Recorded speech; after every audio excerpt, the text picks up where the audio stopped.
Ya, Assalamualaikum warahmatullahi wabarakatuh. Kami dari kumpulan satu yang memilih tajuk pengharaman arak menurut hukum syarak. Okey, sebelum tu nama saya Siti Nuraini binti Muhammad Yusof dari kelas DEP 5B. Nombor matrik 10 DEP 20F1007.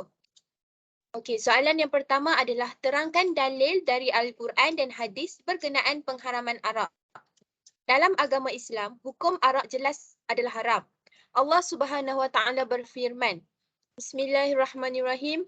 Ya ayyuhallazina amanu innamal hamru wal maisir wal unsabu wal azlamu rijsum min amalin syaitan. Wajtanibuhu la'allakum tuflihun. Sadaqallahul azim. Surah Al-Ma'idah ayat 90. Wahai orang-orang yang beriman, sesungguhnya arak, judi, pemujaan berhala dan mengundi nasib dengan batang-batang anak panah adalah semuanya kotor dan keji dari perbuatan syaitan. Oleh itu, hendaklah kamu menjauhinya supaya kamu berjaya. Okey, soalan yang kedua adalah terangkan golongan-golongan yang dilaknat oleh Allah Subhanahu Wa Taala kerana terlibat atau bersubahat dalam penghasilan dan perniagaan arak. Diriwayatkan daripada Anas radhiyallahu anhu bahawa Rasulullah sallallahu alaihi wasallam telah melaknat 10 golongan yang terlibat dengan arak. Orang yang memerah arak, orang yang diminta arak diperah untuknya, orang yang meminumnya, orang yang membawanya, orang yang meminta dibawa arak kepadanya, orang yang memberi minum arak kepada orang lain, orang yang menjual arak, orang yang mendapat hasil daripada arak, orang yang membeli arak, orang yang meminta dibeli arak untuknya. Riwayat Ibnu Majah dan Tirmizi. Okey, seterusnya saya akan serahkan kepada seterusnya.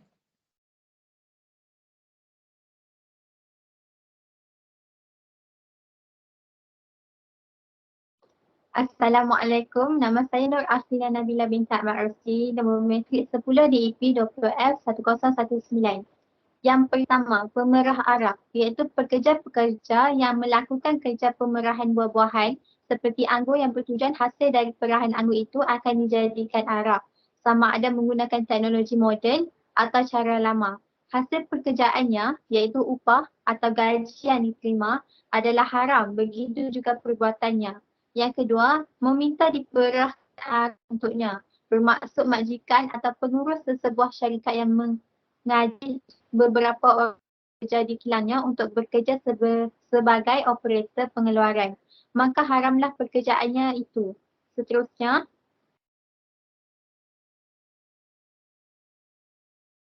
yang ketiga, peminum arak. Orang yang meminum arak walaupun setitik atau tidak mabuk atau hanya cuba-cuba, perbuatan itu adalah haram. Yang keempat, pembawa arak. Ia boleh dimaksudkan sebagai pelayan di sesebuah restoran atau kedai makan ataupun hotel dan sebagainya. Ataupun boleh juga dimaksudkan sebagai pemandu lori yang membawa muatan arak dari sesuatu tempat ke suatu tempat yang lain. Perbuatan itu adalah haram walaupun ia tidak meminumnya. Seterusnya, yang kelima, meminta dibawakan arak kepadanya bermaksud seseorang yang membuat pesanan arak sama ada untuk diminum ataupun disimpan sebagai koleksi. Maka perbuatan itu adalah haram. Yang keenam, memberi minum arak kepada orang lain bermaksud seseorang yang memberi orang lain minum padahal dia tidak meminumnya. Contoh, seseorang Muslim membelanja minuman rakan yang non-Muslim minum arak di sesebuah restoran, perbuatan itu adalah haram. Seterusnya saya akan serahkan kepada orang seterusnya. Assalamualaikum, nama saya Nur Auni Sahira binti Yusri, nombor matrik 10 DEP 20S1047. Okey, untuk golongan yang ketujuh ialah penjual arak. Boleh diertikan sebagai tuan kedai atau restoran yang menjual arak kepada pelanggannya walaupun dia tidak meminumnya, perbuatan itu juga haram. Untuk golongan yang ke-8, orang yang mendapat hasil daripada arak, sesuatu skor yang lebih luas dan pelbagai bolehlah dikatakan sebagai aktiviti yang berkaitan dengan arak adalah haram. Contohnya, pengawal keselamatan yang mengawal keselamatan kilang arak dan mendapat gaji daripada pengurus kilang tersebut, maka perbuatan gaji itu adalah haram. Untuk golongan yang ke-9 adalah orang yang membeli arak, bermaksud orang yang membeli arak sama ada untuk diminum atau tidak. Maka perbuatan itu pun haram. Untuk golongan 10, orang yang meminta dibeli arak untuknya. Bermaksud seseorang yang meminta seseorang yang lain membeli arak untuknya kerana sebab yang tertentu. Contohnya, seorang Muslim meminta rakan non-Muslim membelikan arak untuknya, maka perbuatan Muslim itu adalah haram. Seterusnya saya akan serahkan kepada Nurul Syafiqah Aqilah.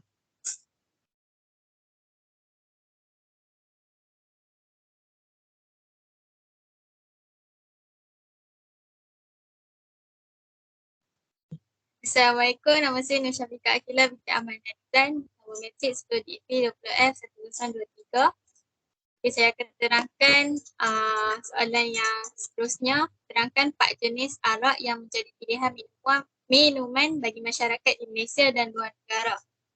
Sejarah minuman beralkohol tempatan di negara ini kebanyakannya tertumpu di Pulau Borneo kerana orang asli di pulau itu secara tradisinya meminum wine beras buatan sendiri yang dipanggil tuak dan tapai dalam perayaan komunal mereka dan festival penuaian gawai, dayak dan keamatan.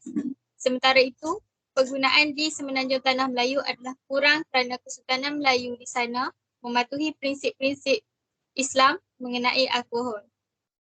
Tetapi setelah kedatangan minuman beralkohol dari dunia barat ke Kepulauan Melayu pada abad ke-17 ketika pedagang kolonial Eropah mula berhubungan dengan orang-orang di Nusantara, beberapa penduduk Melayu tempatan mula merasakan wine yang dibawa oleh Portugis dan Belanda ini diteruskan sehingga kedatangan British hingga abad ke-19 dan ke-20. Seterusnya jenis-jenis arak. Yang pertama wine, iaitu hasil fermentasi atau pemeraman atau penapaian buah-buahan khususnya anggur. Kedua, bir atau ale, iaitu hasil fermentasi gandum atau barley. Ketiga, whisky, iaitu hasil fermentasi bijian, gandum, jagung dan barley. 4, brandy, sejenis arak yang dihasilkan hasil penyulingan wine. Seterusnya saya serahkan kepada Ainul Zulaikha. Okay, Assalamualaikum warahmatullahi wabarakatuh. Nama saya Ainul Zulaikha binti Muhammad Rasdi. Saya dari kelas DEP 5B. Nombor matrik saya ialah 10 DEP 20F 1043. Okay, soalan nombor 4 ialah terangkan 4 isu semasa yang berlaku di Malaysia berpunca daripada pengambilan arak dan minuman. Okey, gambar ini menunjukkan isu semasa yang berlaku di Malaysia berpunca daripada pengambilan arak dan dalam minuman. Okey, di Malaysia di mana masalah ketagihan arak agar menular dan telah menyebabkan kadar kematian yang tinggi akibat kemalangan, kecederaan dan penyakit liver cirrhosis serta kanser hati.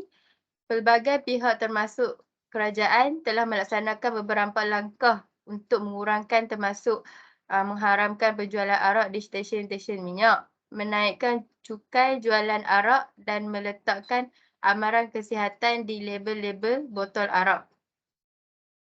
Okay, menurut catatan World Health Organization WHO pada tahun 2011, tercatat 2.5 juta penduduk dunia meninggal dunia akibat alkohol dan 9% kematian tersebut terjadi pada orang muda iaitu 15 tahun hingga ke 29 tahun.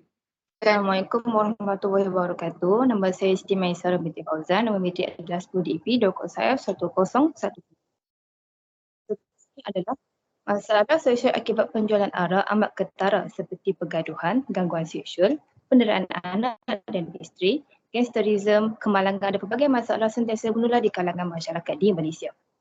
Kerajaan Persekutuan menerima pendapatan sebanyak RM1.75 bilion bagi tahun 2010 daripada penjualan arak, iaitu satu sumber pendapatan yang amat tinggi bagi negara. Tetapi ianya tidak bermakna kerana pendapatan tersebut dijana dengan kos kepada kesihatan dan nyawa manusia. Seterusnya adalah Alkohol adalah pelarut organik yang kebiasaannya digunakan untuk penyelidikan dan industri, terutamanya dalam produk makanan, minuman, kosmetik dan lain-lain. Sekiranya status alkohol dalam makanan dan minuman dijelaskan haram, tetapi terdapat beberapa perbezaan pendapat mengenai status alkohol dalam produk industri lain seperti kosmetik dan ubat-ubatan. Walau bagaimanapun, perumusan penggunaan alkohol dalam industri dari sudut pandangan Islam dan sains adalah terhad. Oleh itu, kajian ini juga akan memfokuskan konsep alkohol menurut Islam. Selain itu, kajian ini juga akan memperjelaskan hukum penggunaan alkohol menurut Islam.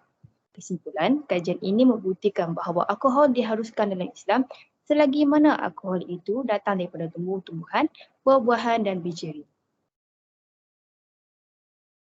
Jika ada kurangnya, saya minta maaf, dan jika ada lebihnya, tidak usah dikembalikan kerana saya orang ikhlas. Sekian daripada guru kami. Terima kasih.